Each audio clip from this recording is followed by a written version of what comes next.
Nagabenta ki khubor ba man kasni pet but subscribe ya u an Representatives from the Meghalaya Congress, from the Youth Congress, from the Sevadal. We are going to Delhi tomorrow, and the purpose is to meet party leaders to apprise them of the situation first, of what's happening, the statement made by the BJP youth leader here in Meghalaya.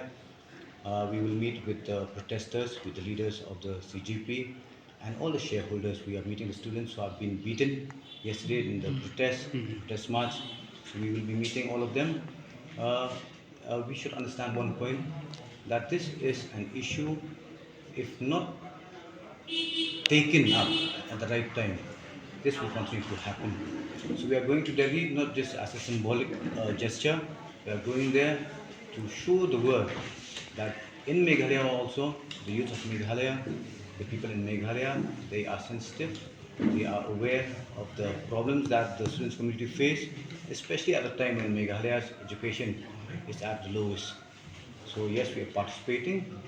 Our hearts and soul are with the youth of the country. Our hearts and soul are with the students' community, and we'll do whatever it takes in our power to bring back a community or society whereby there's a just and a fair system, a transparent system, where the students are benefited. Any unjust steps or any injustice being meted out to any of the citizen of the country, we condemn them.